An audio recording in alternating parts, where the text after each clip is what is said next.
मित्रों नमस्कार।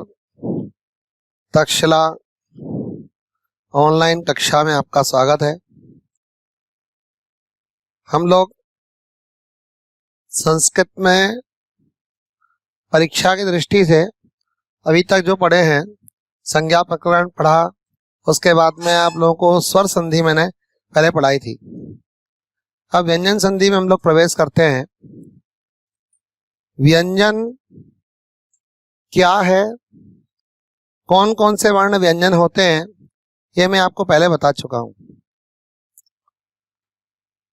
आपको अपनी स्क्रीन पर दिख रहा होगा यहाँ पर कि जब व्यंजन संधि की परिभाषा लिखी हुई है, जब व्यंजन का स्वर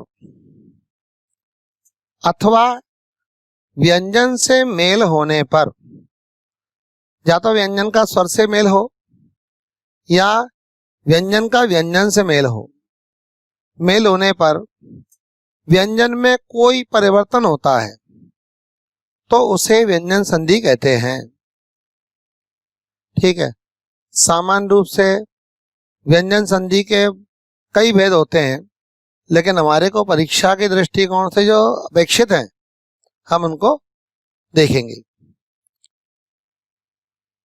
व्यंजन संधि के प्रमुख भेद जो हैं वो मैंने क्रम से यहाँ पर दर्शाए हैं, इनको आप देखते जाइएगा। सबसे पहले इष्चुत्व संधि हम इसमें देखते हैं। इष्चुत्व संधि का सूत्र है स्तोः श्चुनाश्चुः।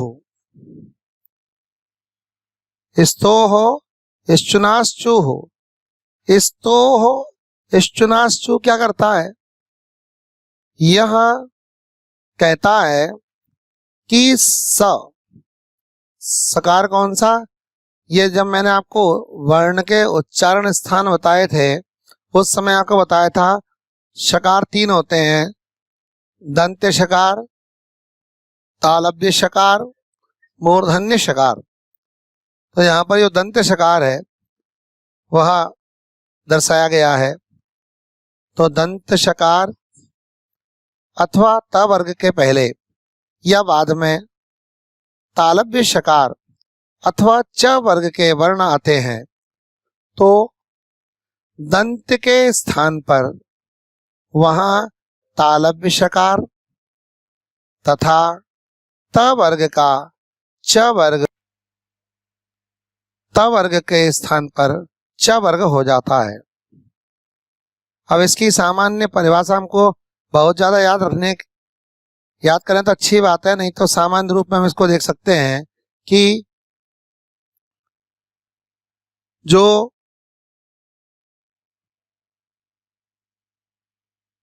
शकार दंत के स्थान पर तालव्य शकार हो जाता है एवं दंत के स्थान पर तालव्य शकार होता है, तावर्ग का चावर्ग होता है। अब वो दोनों परिस्थितियों में ही हो सकता है। इधर यदि दंत शकार है तब भी उसके स्थान पर तालव्य बनेगा, इधर यदि इधर दंत है तब भी उसके स्थान पर परिवर्तन उसी का होगा। जिस प्रकार से यहाँ पर आपको दर्शाया गया है, यहाँ आप देख रहे हैं दंत शकार के स्थान पर तालव्य शकार होगा, त वर्ग को च वर्ग हो जाता है। यहाँ एरो के माध्यम से दर्शाया गया है। ठीक है, कि दंत शकार त वर्ग को ही तालव्य शकार च वर्ग होगा।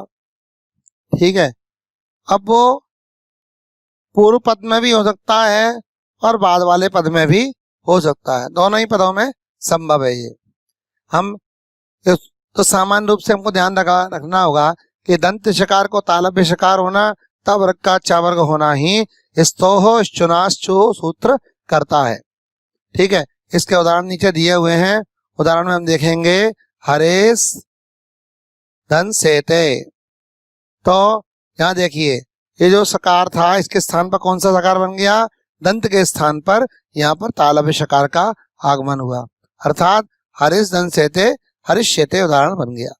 दूसरा सत दिन चत, सत दिन चित। और यहाँ पर जो तकार था, तकार को कौन सा वर्ग के स्थान में कौन सा वर्ग आएगा? त को च वर्ग हो जाएगा, ठीक है ना। तो क्या बनेगा? सच्चित। इसी प्रकार से आगे फिर यहाँ पर जो दंत सकार है, दंत सकार के स्थान पर क्या हो जाएगा मित्रों? दंत सकार के स्थान पर यहाँ पर हो जाएगा तालव्य शकार। तो तालव्य शकार यहाँ पर इस प्रकार से लिखा हुआ आपको दिख जाएगा, शेवश्च, शेवस तंच बराबर शेवश्चो। इसी प्रकार से उद, उद ता था द, ता वर्ग का तीसरा वर्ण है, ठीक है। इसको तीसरे वर्ण को पहला वर्ण बनता है, फिर ता वर्ग को च वर्ग में परिवर्तन कर देते हैं, तो क्या बन जाएगा? उज्ज्वल। कस दिन चित। अब यहाँ पर भी कौन सा सकार है मित्रों? तालब दंत शकार है, इसके स्थान पर तालव्य शकार हो जाएगा। यहाँ पर ता वर्ग है, ता वर्ग के स्थान पर ज आ जाएगा। ज किस वर्ग का है मित्रों? च वर्ग का है। महत, ता वर्ग है, ता वर्ग के स्थान पर क्या हो जाएगा? वही हो जाएगा, क्या हो जाएगा? ज आ जाएगा, महत जनः। ये जो प्रक्रिया आपके सामने हुई है, इसी को स्तोह चुनाश्चुह सूत्र से यहाँ पर किया है, स्तुत संधि से कहते हैं। इसके आगे मतलब एक सूत्र आता है, इसको बोलते हैं सात, सूत्र सात। ये समझने वाली बात है। कभी कभी क्या होता है कि यहाँ आपको सूत्र दिख रहा है सात, सात सूत्र क्या करता है? श के बाद में, पर यानी बाद में, त वर्ग होने पर त वर्ग का च वर्ग नहीं होता। पहले हम क्या पढ़े थे मित्रों? के दंत शकार के स्थान पर तालव्य शकार हो जाता है, ठीक है, और त वर्ग को च वर्ग हो जाता है। परंतु यहाँ क्या आ रहा है? सूत्र सात क्या करता है? श के बाद में या पर में त वर्ग होने पर त वर्ग का च वर्ग नहीं होता। उदाहरण देखिए, प्रश धन नहा, प्रश धन नहा। अब यहाँ पर शकार के बाद में नकार है, न त वर्ग का है, त थ द ध न, ठीक है। तो देखिए त वर्ग को च वर्ग होना चाहिए था, क्योंकि हम सूत्र पढ़ रहे हैं स्तोह, परंतु यहाँ पर सात सूत्र के कारण यहाँ पर त वर्ग को च वर्ग नहीं होगा, अपितु त वर्ग का त वर्ग ही बना रहेगा, ठीक। अतः प्रश्न। दूसरा उदाहरण देखिए, वेश धन नहा, विष्णः। तीसरा जस धन त्वम, जस त्वम, ठीक। त वर्ग को त वर्ग ही रहा, परिवर्तन नहीं हुआ। आगे देखिए, अस धन नित्यम बना अश नित्यम। अस यानी होता है, अस मीन्स खाना, अस्नाति, ठीक है। अस नित्यम प्रतिदिन खाना। तो यहाँ पर आपको संधि का पहला जो सूत्र था इष्टुत, यहाँ पर इष्टुत संधि आपको बताई। बहुत सारे उदाहरण है, इसके हम उदाहरण देख सकते हैं। अगला जो सूत्र है वह है इष्टुत संधि। इष्टुत संधि में भी वही है जो इष्टुत्व में था, उसमें वहां पर स अथवा त वर्ग के स्थान पर क्या हो रहा था मित्रों? इस वाले सकार दंत सकार को तालव्य हो रहा था, त वर्ग को च वर्ग हो रहा था। यहाँ पर थोड़ा सा अंतर आ जाएगा।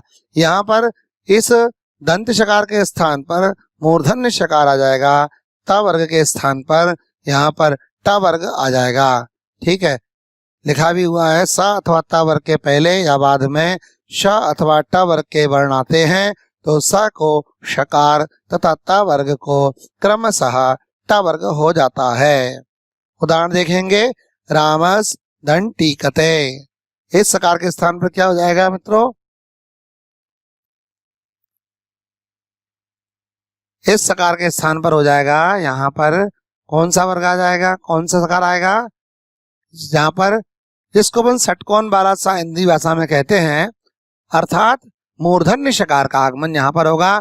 तो रामस धन टीकते, रामश टीकते। उद दंडयनम। ठीक, द है ये किस वर्ग का है, त वर्ग का है। अब ड किस वर्ग का, इस यहाँ पर त वर्ग को हमको क्या करना है, ट वर्ग में परिवर्तन करना है। तो त थ द, ये त वर्ग का तीसरा वर्ण था, इसके स्थान पर ट वर्ग का तीसरा वर्ण कौन सा आएगा, ट ठ ड। तो यहाँ पर बन जाएगा उड्डयनम। पेश धन ताहा। और शकार तो यहाँ पर मूर्धन नहीं है, अर्थात हमको समझ लेना चाहिए कि हमको यहाँ परिवर्तन किसका करना है, यहाँ पर हमको परिवर्तन करना है त वर्ग को ट वर्ग में परिवर्तन करना है। तो त वर्ग का पहला वर्ण ही है त यहाँ पर, तो इसके स्थान पर ट वर्ग आ जाएगा पेष्टा। दूसरा तत् धन टीका, यहाँ पर तत् धन टीका, त वर्ग को हमने क्या करना होगा मित्रों, ये हमको करना होगा ट वर्ग। क्या बन जाएगा, तत् टीका। यहाँ पर दो टकार हैं, एक छोटा टकार ऊपर है, बड़ा टकार नीचे है, बन जाएगा तत् टीका। कस धन नहा। ठीक है, यहाँ पर देखिए कृष है, धातु है कृष।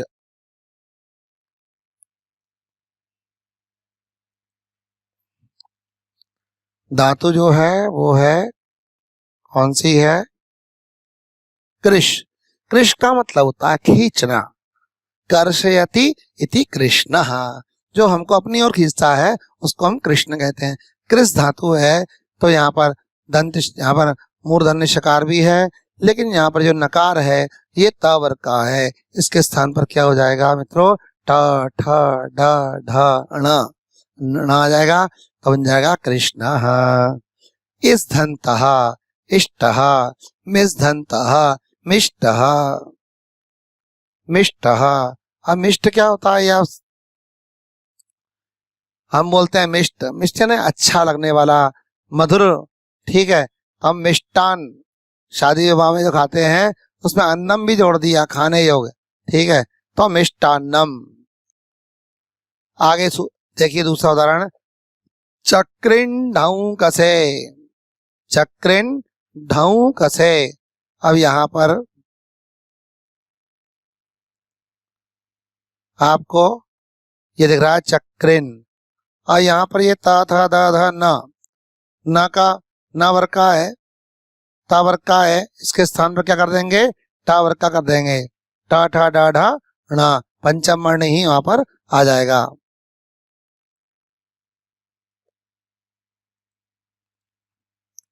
आदेश धन था, और यहाँ पर ये जो था बना हुआ है ता था दा ता था, ठीक है, इसके स्थान पर कौन सा वर्ण आ जाएगा, टा वर्ग।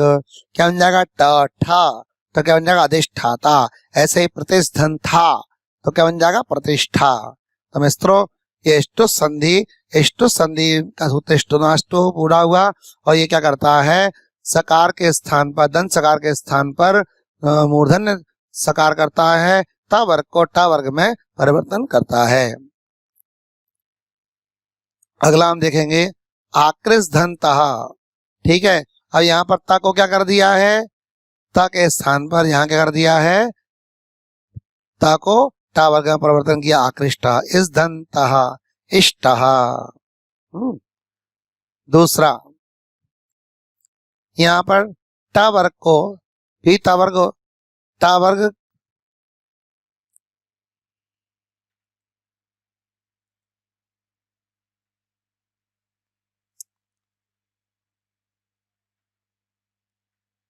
अगले इसमें देखेंगे हम, यहाँ जो टा वर्ग है, टा वर्ग को ता वर्ग हो जाता है। ठीक है, टा वर्ग के बाद ता वर्ग हो तो टा वर्ग का टा वर्ग ही रहता है सण धन नाम। ठीक है, तो यहाँ पर क्या होगा, ना के स्थान पर णा ही आ जाएगा। ठीक है, तो क्या हो जाएगा, सण नाम। सण धन नवती, सण ध, ये ना के स्थान पर क्या आ गया मित्रों, ठा ठा डा ढा णा, णा आ गया नवती ही, सण नवती ही। सण धन नगर्यः। ठीक है, इस ना के स्थान पर क्या हो जाएगा, ना के स्थान पर ठा ठा डा ढा सण सणगर्यः, सण नगर्यः, सणगर्यः। अब नकार के स्थान पर यहाँ पर क्या आ गया है, णकार आ गया है। कृष धन्ना कृष्ण, अधिस धन था अधिष्ठाता, प्रतिस धन था प्रतिष्ठा, उद्दंडयनम, ये उदाहरण हम देख ही चुके हैं। आगे बढ़ते हैं। आगे आता है जस्तम। जस्तम जलाम जस जशी, इसका सूत्र है। जलाम जशोन्ते भी से कहा जाता है। इसको देखेंगे पद के अंत में। जब मैंने आपको महेश्वर सूत्र पढ़ाए थे उसमें मैंने कहा था platform number 1, platform number 2, platform number 3 आदि। ठीक है, मतलब 1 नंबर वाला वर्ण, 2 नंबर वाला वर्ण, 3 नंबर वाला वर्ण, 4 नंबर वाला वर्ण। इस जस्तम में तो जस प्रत्याहार है। जस प्रत्याहार क्या है मित्रों, ये आपको समझना चाहिए। देखिए यहाँ पर आपको बताता हूं। जस्तम, जस क्या है पहले तो हमको यही समझ लेना चाहिए सामान्य रूप में। अब सामान्य रूप में जस क्या है इसको समझिए। जस का मतलब है ज, ब, ग, ण, द। ठीक है, ज, ब, ग, ण, द। देखिए आपको जो यहाँ पर जो दिख रहे हैं, ये मैंने 5 वर्ण लिखे हैं। ये सारे के सारे 3 नंबर के वर्ण हैं। चा छा जा, चा छा जा, पा फा बा, का खा गा, टा ठा डा, ता था द, 3 नंबर के हैं। अर्थात ये सूत्र कहता है जलाम जल वर्णों के बाद में जल वर्णों को जस हो जाता है। कब होता है जस, जब जसी यानी जस वर्ण बाद में हो। अब आपको ये समझना होगा मेरे प्रिय मित्रों कि जल क्या है, जस क्या है और जस क्या है। ये आपको समझने वाली बात है, क्योंकि यदि हमको ये समझ में आ गया कि जल क्या है, जस क्या है और जस क्या है, समझ लेते हैं। देखिए इस 22वें सूत्र आपने पढ़े ही हैं। ज से लेकर के ला तक के वर्ण जो है जल है, जल वर्णों को जस हो जाता है। जस मतलब ज, ब, ग, ण, दस, तीसरा वर्ण हो जाता है। कब होता है, जब जस यानी झ से लेकर के श तक के वर्ण परे हो, बाद में हो। सूत्र जलाम जशोन्ते। देखिए परिभाषा, पद के अंत में झल, झल मतलब बर का 1, 2, 3, 4 या श, श, स, तीनों सकार, दंत्य, मूर्धन्य तालव्य, मूर्धन्य दंत्य और ह, ये वर्ण हो, इनको बोलते हैं झल। जल वर्ण पद के अंत में झल वर्ण हो और आगे वर्ग का 1, 2 पहला दूसरा और पहले दूसरे के बाद में फिर शकार हो। शकार कौन से,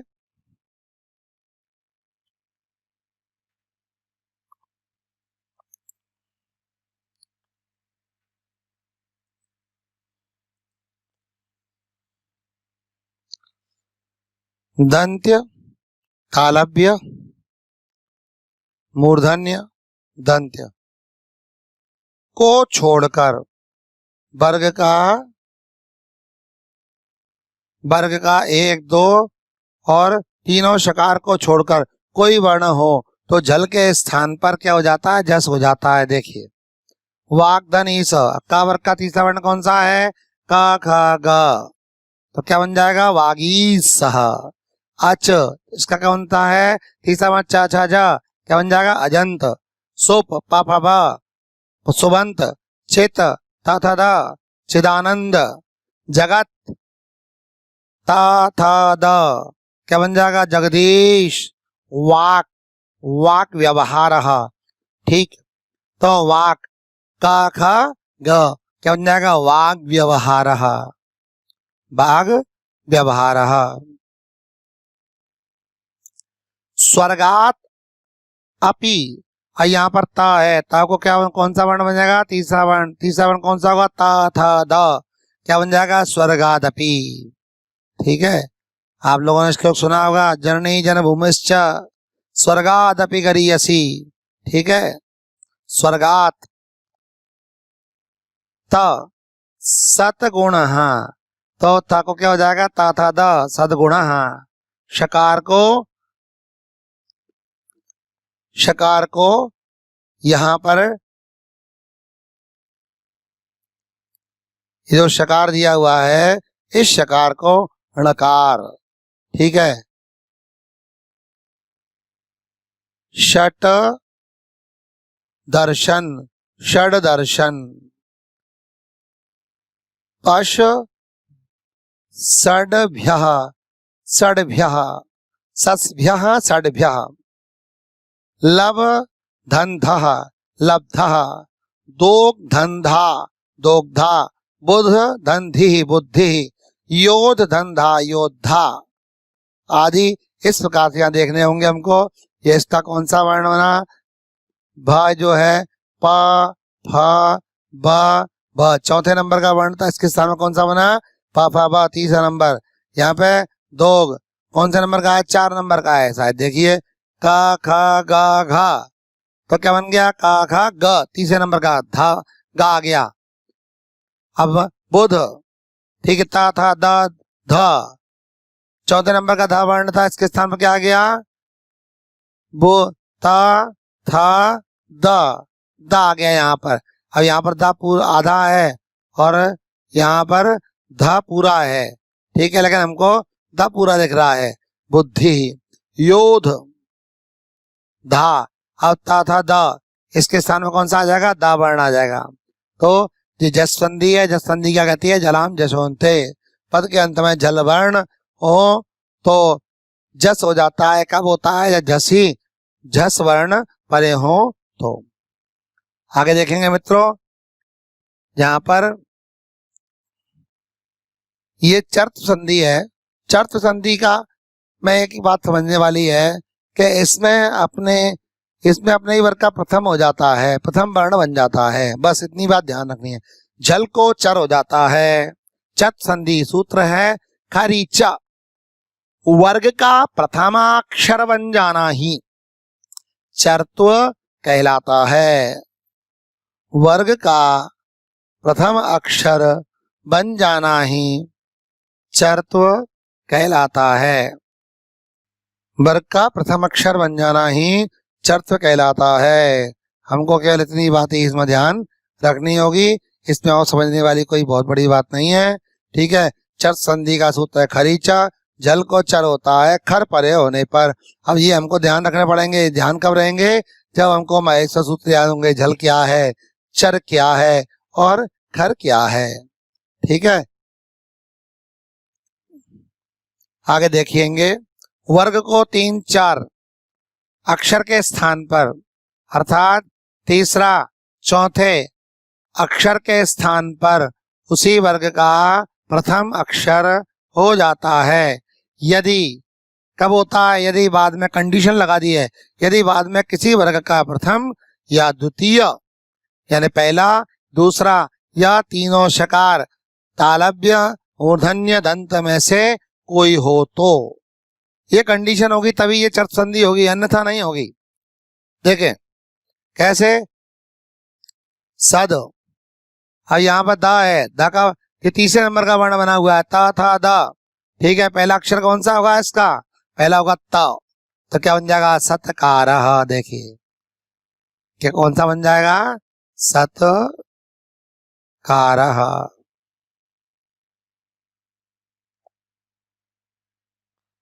सत्कारः।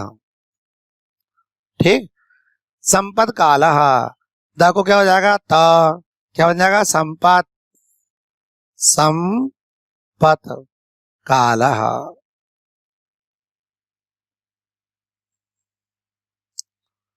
आगे देखेंगे विपद, इसका भी बन जाएगा विपद कालः।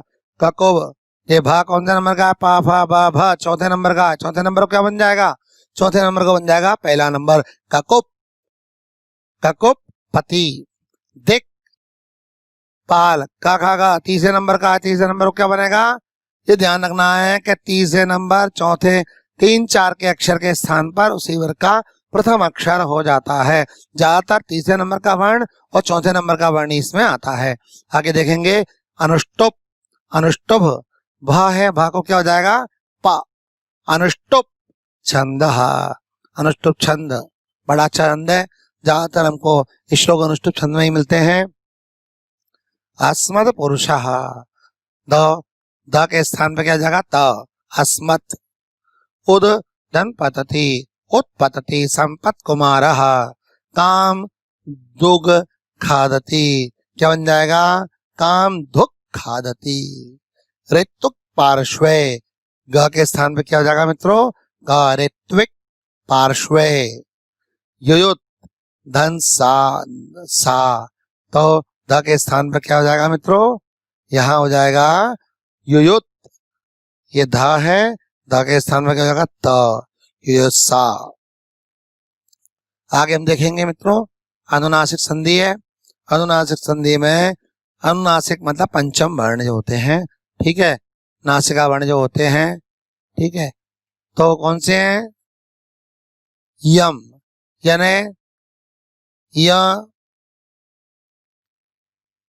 न, ण, न, म, ये पंचम वर्ण है और इनके स्थान पर यहाँ पर जैसे वाग धन मूलम लिखा हुआ है, ठीक है। अब यहाँ पर क्या हो जाएगा? अपने ही वर्ण का पंचम अक्षर, यहाँ पर अपने ही वर्ग का पंचम अक्षर हो जाना ही अनुनासिक कहलाता है। का वर्ग का ये कौन सा नंबर का वर्ण है? का, खा, ग तीसरे नंबर का है। अब यहाँ पर का वर्ग का ही पंचम वर्ण आ जाएगा। का वर्ग का पंचम वर्ण कौन सा होता है? का, खा, गा, घा, ण, तो क्या बन जाएगा? वांग मूलम। ठीक, कहीं कहीं वाग मूलम भी हमको मिलता है, वांग मूलम सही है। तद्धन नयति, तन नयति, तन नयति।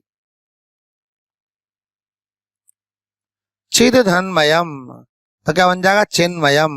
तद धन मात्रम, तन मात्रम। ऐसे ही आगे उदाहरण दिए हुए हैं। वाक, ठीक है, वाक, वाग, इसके स्थान पर कौन सा अक्षर आएगा मित्रों? वाक हो जाएगा। वाक, वाक यानी कहा जाएगा वो हो जाएगा वाक नियम।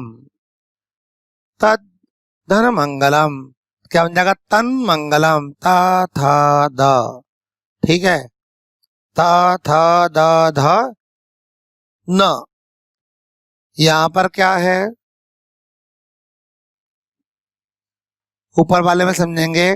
यहाँ पर वाक, वाग, इसका पंचम वर्ण कौन सा होगा? वांग, वांग नियम, वांग यानी वाणी।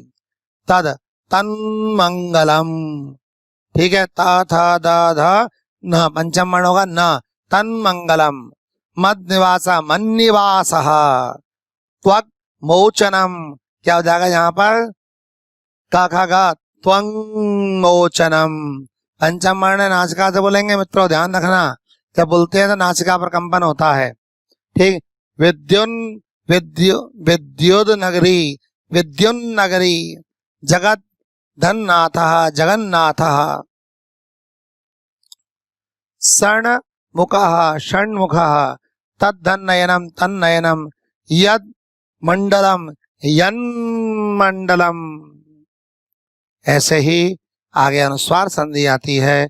अनुस्वार संधि में मित्रों यहाँ ये समझने वाली बात है, उसको सूत्र है मौनुस्वारः। यदि किसी पद के अंत में म आया हो और उसके बाद कोई व्यंजन वर्ण हो तो उसके स्थान पर अनुस्वार हो जाता है। अब सामान्य रूप से एक चीज यहाँ पर समझ लीजिए कि यदि किसी पद के अंत में म आया हो और उसके बाद माँ आया हो, माँ के बाद में ज्यादातर अपन लोग संस्कृत में पढ़ते हैं तो ज्यादातर म शब्द बहुत आता है। गृहम, वनम, पुस्तकम, म ज्यादा आता है। तो यदि किसी पद के अंत में म आया हो उसके बाद कोई व्यंजन वर्ण हो तो उसके स्थान पर अनुस्वार, उसके स्थान पर क्या हो जाता है? अनुस्वार हो जाता है। जैसे हरिम वंदे, म के बाद व्यंजन है तो क्या हो जाएगा? यहाँ पर अनुस्वार लग जाएगा। अनुस्वार कैसे लगेगा? अनुस्वार कैसे लगेगा? देखिए, हरिम, यहाँ पर म के ऊपर, रा के ऊपर जो ई की मात्रा लगी हुई है अनुस्वार आ जाएगा। तो हरिम वंदे। गृहम गच्छति, गृहम गच्छति। गृहम गच्छति में जो मकार है तो मकार के आगे यदि व्यंजन है तो उसके ऊपर अनुस्वार हो जाएगा, हा के ऊपर अनुस्वार हो जाएगा। गृहम गच्छति, विद्यालयम गच्छति। तो यह के बाद जो म है मकार के स्थान पर अनुस्वार हो जाएगा और विद्यालयम गच्छति। गुरुम वंदे, रामम नयत नयत नमति, अलम करोति। इस प्रकार से यहाँ पर अनुस्वार संधि जो है मोनुस्वारः, मोनुस्वारा क्या करती है कि पद के अंत में माँ आया हो, उसके बाद कोई व्यंजन वर्ण हो तो उसके स्थान पर अनुस्वार हो जाता है, उसके स्थान पर अनुस्वार हो जाता है। जैसे देखेंगे अपन, मैं आपको यह लिख के दिखा देता हूं मित्रों। हरिम, बिंदी लगानी होगी ऊपर, गृहम,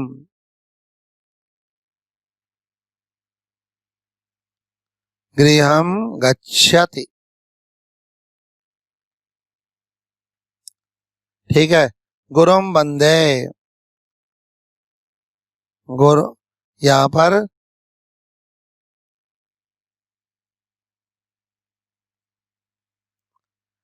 पर मकार की जगह अनुस्वार लगा देंगे अपन, तो बन जाएगा, मकार नहीं लिखना है। ठीक है, अनुस्वार आ गया, हो जाएगा गुरुम वंदे।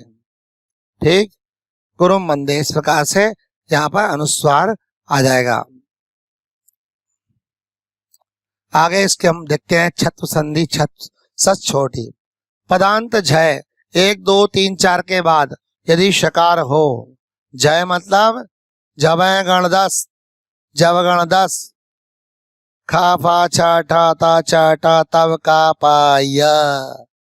ठीक, इतने वर्ण। अब इसमें मित्रों 1 2 3 4 मतलब वर्ग का पहला दूसरा तीसरा चौथा वर्ण आ गए, और के बाद में यदि शकार आया हो, शकार कौन सा वाला, शकार कौन सा वाला,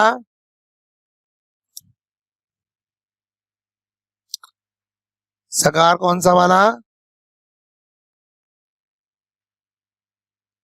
मूर्धन्य शकार, तालव्य शकार हो तो तालव्य शकार को छकार हो जाता है, छाते वाला छ हो जाता है। यदि छ से परे अट, छ से परे अट स्वर हा या व रट हो तो, या अट में कौन कौन से आ जाएंगे, आई योन री लेके योंग आई यौच, हा या व रट, यानी अ से लेकर के टा तक के वर्ण परे हो तो शकार को छकार हो जाता है। इस संधि के लिए कुछ नियम है, वो समझ लेना चाहिए। इस संधि के लिए प्रथम पद के अंत में वर्ग का प्रथम वर्ण होना चाहिए। ठीक, दूसरा ये है कि एक तो क्या होना चाहिए, पद के अंत में, पद के अंत में वर्ग का प्रथम वर्ण होना चाहिए। यदि पूर्व में त वर्ग होगा तो उस पर शकार च वर्ग होने के कारण च वर्ग को निश्चुत भी हो जाता है। यदि वाक धन शरह, ठीक है, तो बन गया वाक का है। ठीक है, पदांत जय है, जय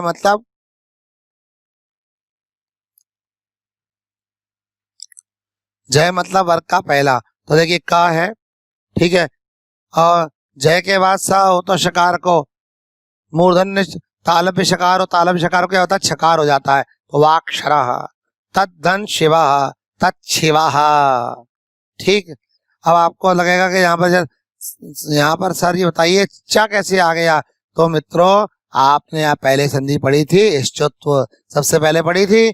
इश्चुत संधि का सूत्र स्तोश्चुनाश्चु, यानी ता वर्ग का क्या करता है, ध्यान करिए, ता वर्ग को च वर्ग करता है, तो यह ता था द, ता वर्ग का वर्ग, देखिए ता वर्ग का है ना ये दा, इस दा को क्या कर देंगे हम, च बना देंगे।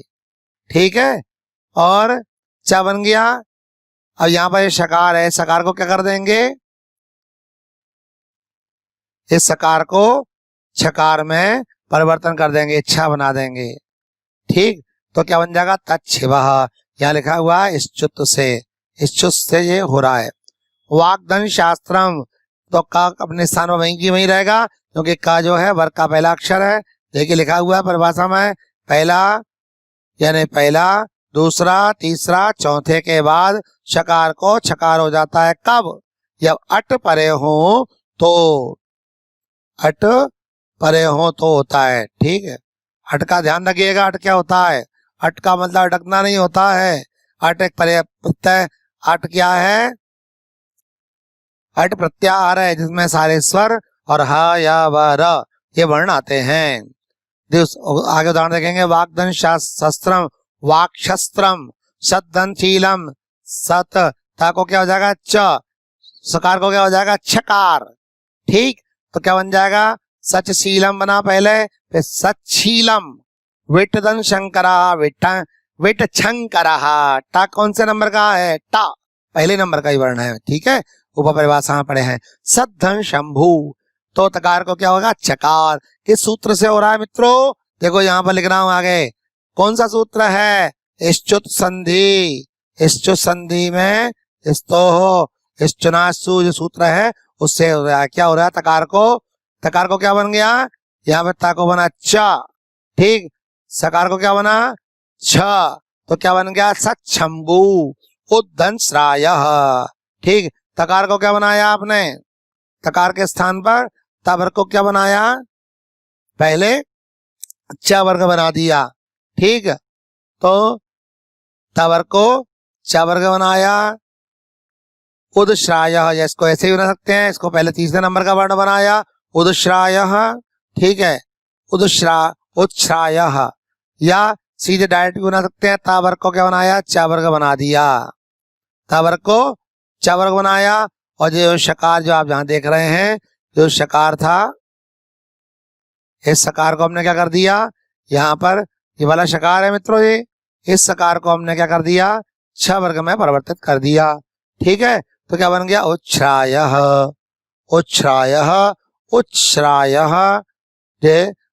उस चुस से ये वाला बनता है।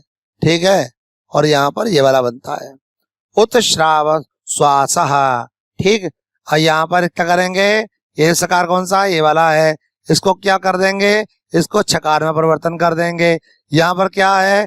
ये ता है, ता को काय में परिवर्तन करेंगे? चकार में करेंगे। ठीक, तो क्या बन गया? उच्छ, उच्छ्वासः। ठीक है, उच्छ्वासः, ये ज्यादा सही रहेगा। तच्छ्रुत्वा, तद्धन श्रुत्वा, तद श्लोकेन, तच्छलोकेन। इस प्रकार से इस छत संधि यहाँ पर पूरी होती है मित्रों। इसके आगे तुगागम है। तुगागम का सूत्र है छेचः, ह्रस्व या दीर्घ स्वर्ग पूर्व में रहने पर। समझ लीजिए, ह्रस्व या दीर्घ स्वर पूर्व में रहने पर। ये ध्यान में रखने वाली बात है कि या तो ह्रस्व होगा या फिर दीर्घ होगा। ह्रस्व या दीर्घ स्वर पूर्व में रहने पर, छ बाद में रहने पर, दोनों के बीच क्या होगा? तुक। तुक मतलब उक का लोप हो जाता है और ता अकेला शेष बचता है। ता का आगम होता है। ता को पर में छ रहने पर, ठीक है, ता के बाद में समझ लीजिए दीर्घ या ह्रस्व या दीर्घ स्वर पूर्व में रहने पर और छ बाद में रहने पर तुक का आगमन होता है। तुक में से ता अकेला बचता है। क्या बचता है? ता अकेला बच जाता है। और ता के बाद में यदि छकार होता है, ठीक, तो ता के स्थान पर क्या हो जाता है? चकार हो जाता है। ता को पर में छ रहने पर च हो जाता है। जहां भी आपको इश्चुत दिख रहा होगा, इश्चुत संधि लगभग सभी जगह कहीं ना कहीं मिली हुई रहती है। वृक्ष छाया, ठीक है। अब यहाँ पर देखिए ये ह्रस्व है, ह्रस्व के बाद में यहाँ पर क्या है? ह्रस्व के बाद में छकार है, तभी जो तुक का आगमन होगा, तुक में आएगा, तुक में तत्ता आएगा। देखिए बनाता हूं, ता आया, ता को क्या हो गया? च हो गया, तो क्या बन जाएगा? वृक्ष छाया। संस्कृत छात्रः, तो तुक का आगमन हुआ, तुक के बाद में छा था तो ता को छकार चकार हो जाएगा। ठीक है, तो यही सिस्टम सब जगह यहाँ पर चलता रहेगा। ठीक है, तकार के बाद तुक का आगमन, ह्रस्व दीर्घ स्वर के पर पूर्व में रहने पर, छ के बाद छ बाद में रहने पर दोनों के बीच तुक का आगमन होता है। तुक में से ता का आगम होता है, ता को पर में रहने तक को पर में छ रहने पर चकार हो जाता है। अब यहाँ पर क्या बन गया, श्वेत छत्रम। अब ता के और छ के बीच में तुक का आगमन हुआ, तुक में से ता बचा, ता को छकार हुआ, ता को च बन गया, यहाँ पर तुक में से ता को च हो गया, बन गया श्वेत छत्रम। अक्षर छंद वि धन छेद विच्छेद, परिधन छेद परिच्छेद, अनुदन छेद अनुच्छेद, तरुदन छाया तरुच्छाया। ये तो मित्रों दीर्घ सारे ह्रस्व स्वर थे, अभी आपने ऊपर देखे। इसके लिए सारे ये दीर्घ स्वर्ग वाले कुछ उदाहरण दिए हुए हैं। ठीक है, यहां देखेंगे अपन नीचे दीर्घ दीर्घ वाले उदाहरण। लक्ष्मी, अब देखो लक्ष्मी में कौन सा स्वर है, लक्ष्मी कौन सा स्वर है मित्रों, दीर्घ। आप ऊपर देखे थे सारे ह्रस्व थे, यहाँ पर अपन विच्छेद करके लिखते हैं। लक्ष्मी छाया, लक्ष्मी छाया। अब यहाँ पर लक्ष्मी छाया में बड़े रस दीर्घ स्वर है, दीर्घ स्वर के बाद में छा है, छा के बाद तो यहाँ पे क्या होगा, तुक का आगमन होगा, तुक आएगा, तुक में से क्या बचेगा, तुक में से ता बचेगा, ता को क्या हो जाएगा, छ हो जाएगा, तो क्या बन जाएगा, लक्ष्मी छाया बन गया। ऐसे पदवी तन छात्रा, तो यहाँ पर तकार तो का आगमन, तुक में से ता बचा, ता को चा हुआ, सिकरणी छंद, ऐसे ही छे वाला चा बना, ऐसे ही यहाँ पे मात्रा छंद बना, ऐसे ही कुमारी छात्रा बना। ये तुगागम संधि हुआ। इसका सूत्र क्या था मित्रों, इसका सूत्र था छे च। आगे एक नुमुनागम संधि होती है, नमो स्वाद चीर्णमुम नित्यम, इसका सूत्र होता है। ये कहती है कि पूर्व में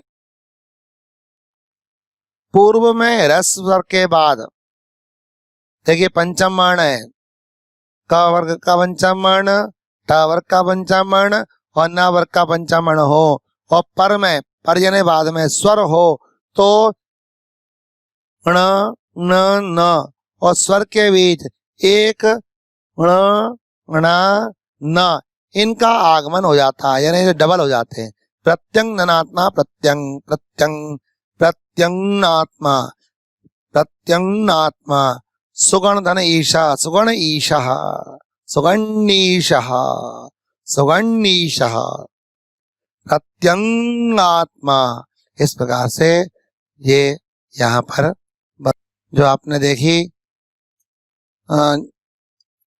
सिलेबस के हिसाब से आपके लिए इतना पर्याप्त है। ठीक है, जितना आपने व्यंजन संधि में देखा है, और इसके अगले वीडियो में आपको मैं विसर्ग संधि के विषय में आपको बताऊंगा। आशा करता हूं कि आपको जो बताया है वो आपको समझ में आया होगा, अच्छा लगा होगा। ठीक है, इस वीडियो को आप लोग देख रहे हैं, इसको लाइक करिएगा, चैनल को सब्सक्राइब करिएगा और अपने मित्रों को भी इसका लाभ उठाने के लिए बोलिएगा। नमस्कार।